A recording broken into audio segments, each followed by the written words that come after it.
of the party are the grassroots people. People here, you people.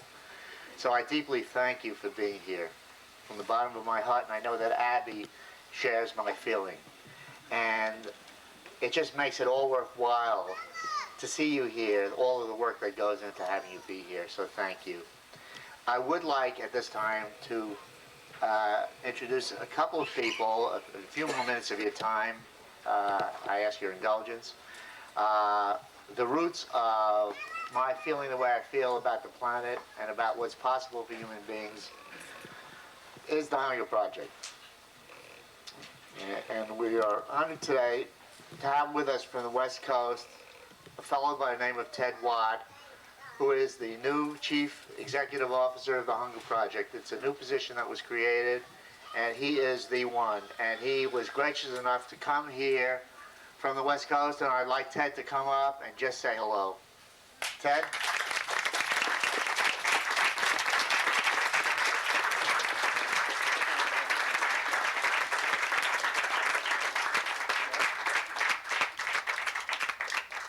Now, I made a promise that Ted will only say hello. You have about 3 minutes. Okay.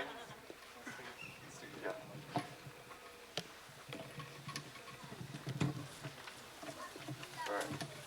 I'll be quick. I want to read a letter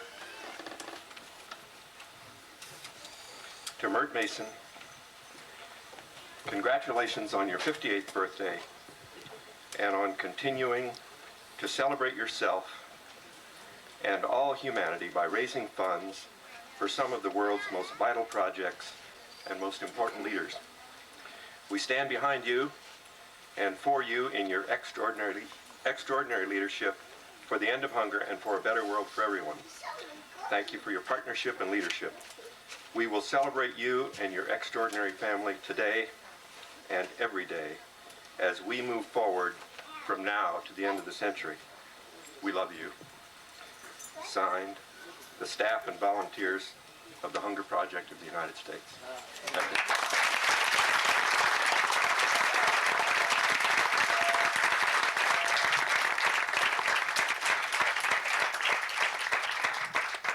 Boy, am I glad I invited him.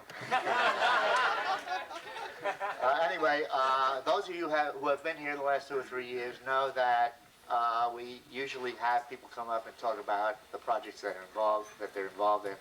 We don't have time today, but I would just like to acknowledge them and have them stand up. And the first one that comes to mind is somebody who's been with us the last 2 years, and that's Lee Stewart of Share. And if you want to...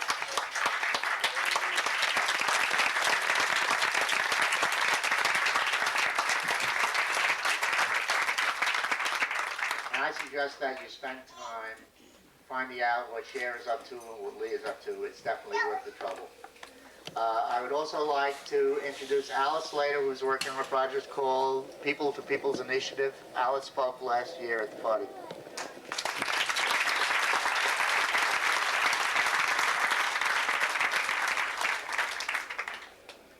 The other thing that I'd like to do, I'd like to acknowledge the Zen community of New York for their participation in this party.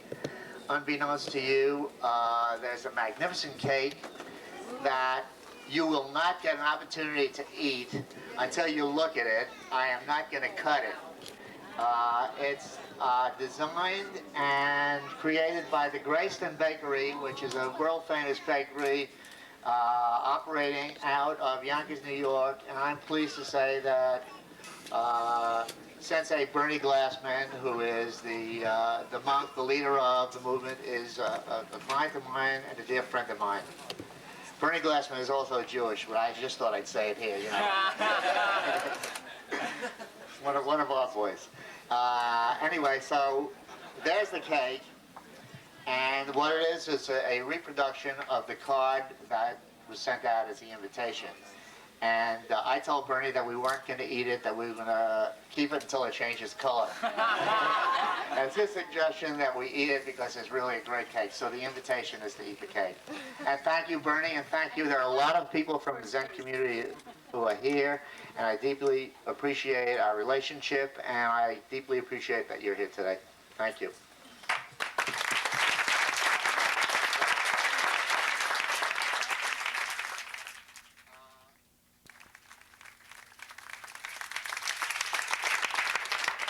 am deeply pleased and honored that Dan is one of my friends. So I think Dan is a very, very special human being, and I'm just thankful that he's around on the planet and that he's one of my friends. Thanks, Dan. Happy birthday, Mert. Thank you, Dan. In addition, I would like to mention, Abby is cueing me to make sure that I don't miss anyone.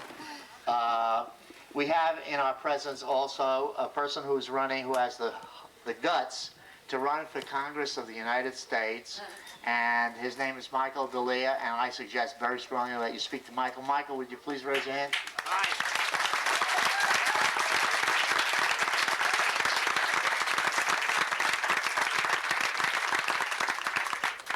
Michael is running in the 22nd Congressional District against Ben Gilman, and I think that would be very confronting and challenging and exciting for him to talk to you to discover why Hunger Project people should vote for Michael D'Elia and not for Ben Gilman. Thank you. I've been doing it longer, Mert. Okay. Anyway, so see Michael. In addition, last year, Art Nierenberg spoke about the project for the disabled, and Art is here. And I would ask him to stand, but it would prop up his wheelchair, so there's Art. Art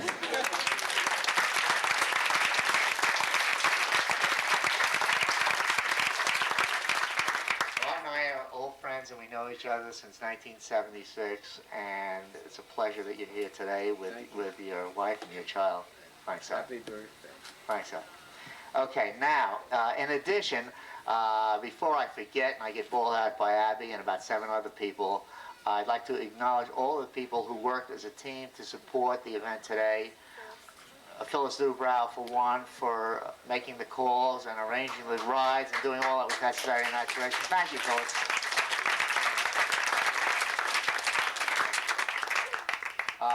In addition, John Sturman was responsible for seeing that things move slowly. We were supposed to throw out the garbage. We never made it on garbage. I'm not going to hold that against you. I'll blame that on Jimmy Yen. He's big enough to handle it. Thanks, John.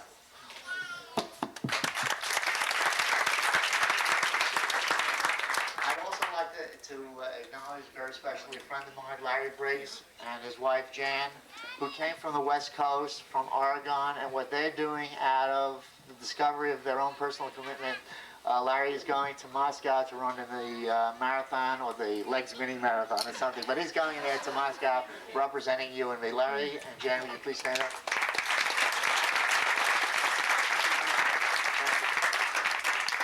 So Larry doesn't qualify for any special awards. He didn't travel 13,000 miles, but he came far enough. Anyway, the last thing for this afternoon, I'd like to introduce a friend of mine, Daniel Lyman, who has written a song for the occasion, and the song relates to peace on the planet. What's so special about Daniel is that Daniel was supported and encouraged by a group of us to write a song that had been in his mind and in his heart for 10 years. And in the course of the last 3 or 4 weeks, Daniel has written the song. So we'll close with that, and I'd like to introduce you to Daniel Lyman.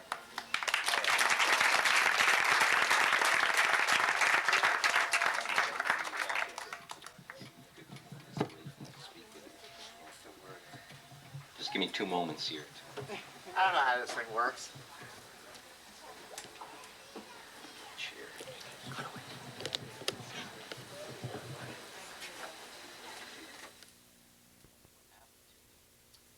I took a seminar called Commitment Seminar with them, which promised you commitment.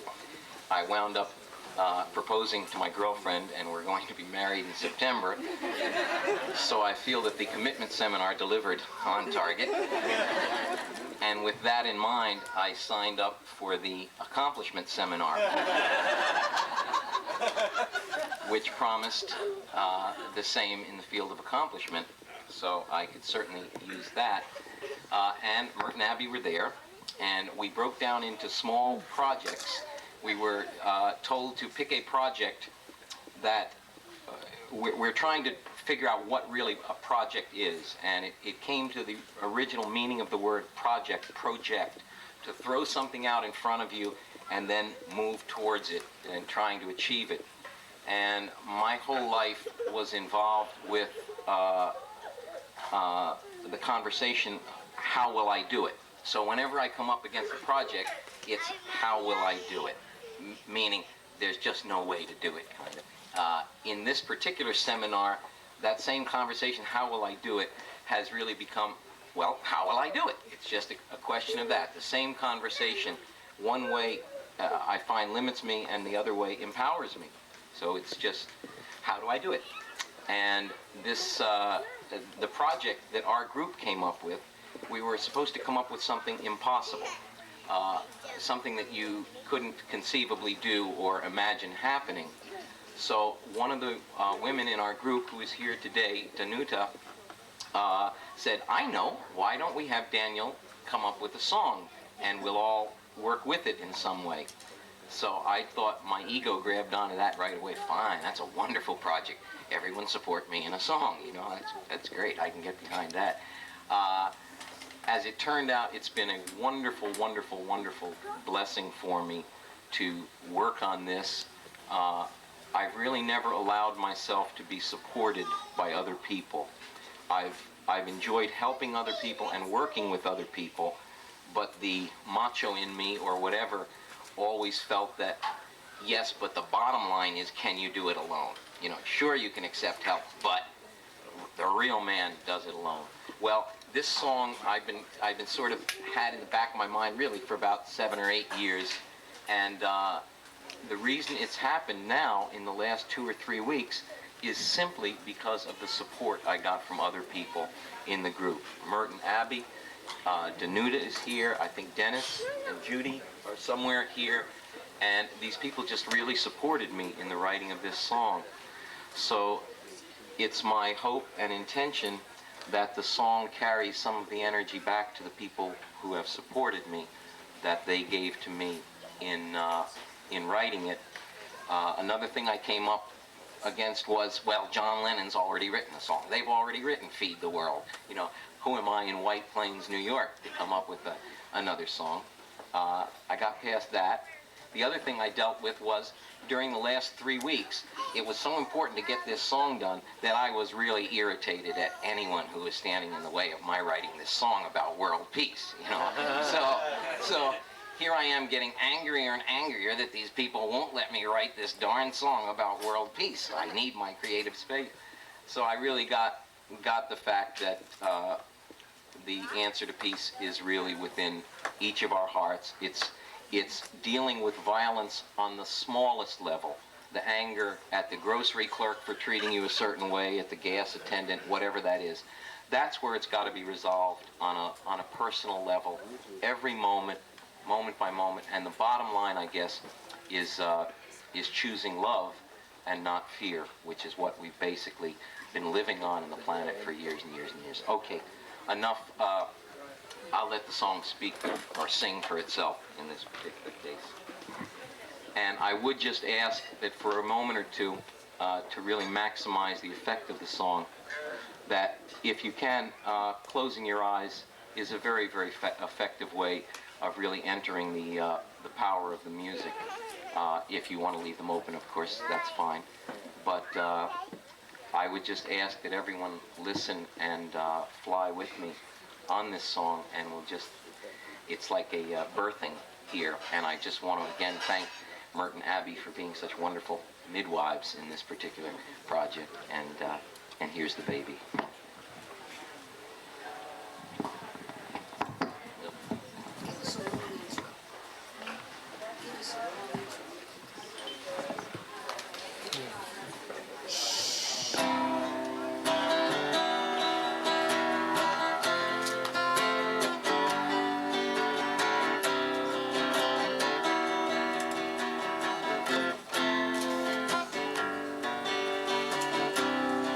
Was a time when the earth was a garden,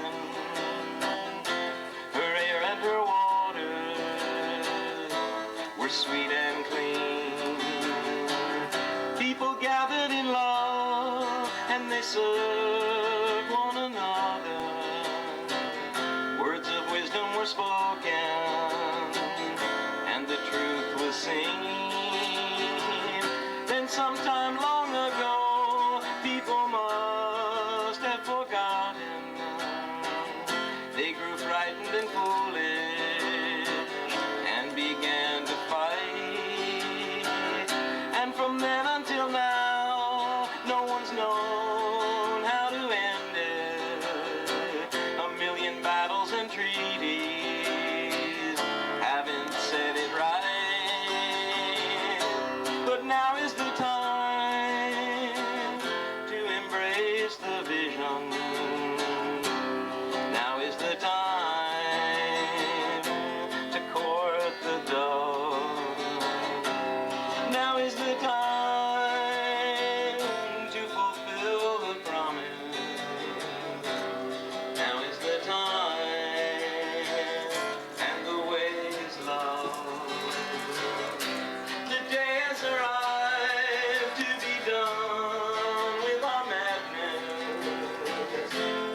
It's time to grow enough food, time to build enough shelter, time to weave enough clothing for each soul on earth.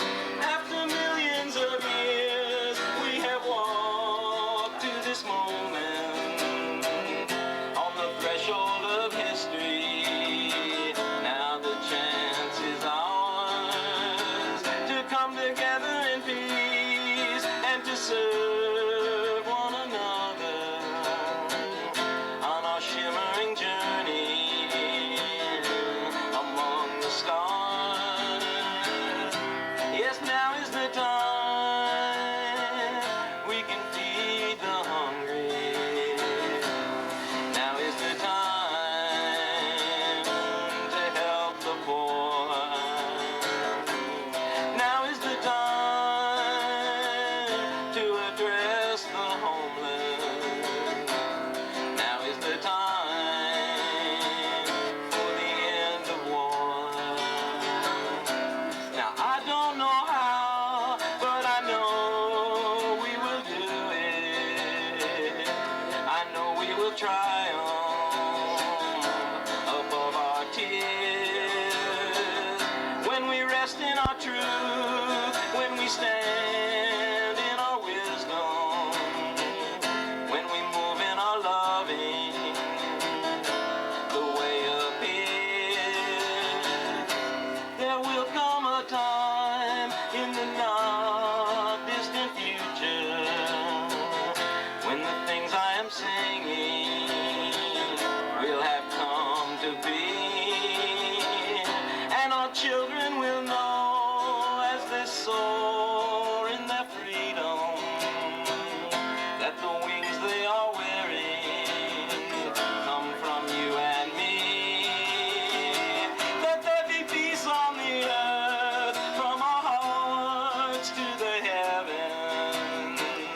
May her air and her water flow free and clean. Let every creature know love. Let each soul know fulfillment. Let words of wisdom be spoken. Let the truth be seen. Because now is the time to build the vision. Now is the time to nest the dove. Now is the time to fulfill the promise, healing the planet with our song of love.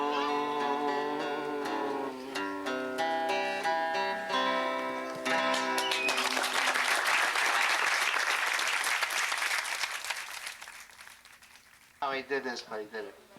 Anyway, that's it for this evening. It's all right. And Abby says we should eat the cake. I always listen to my wife. So eat the cake. There's a lot of material here about IARR and about Ari's work and about some other stuff. So avail yourself of what's on the tables. And the last thing that I'd like to do is once again thank you. And most of all, I would like to thank Abby, whose partnership is so vital to me, and I think that, to tell you the truth, we never would have gotten past party number 3 if Abby wasn't at my side. So I'm going to continue to do it, and Abby's going to continue to be at my side, whether I like it or not. Thank you.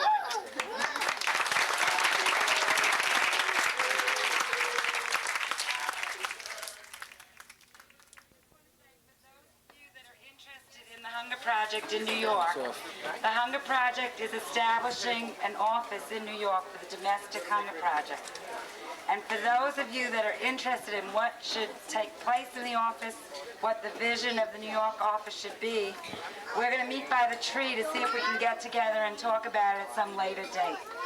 So if you want to see us, we're over by this tree here. Thanks.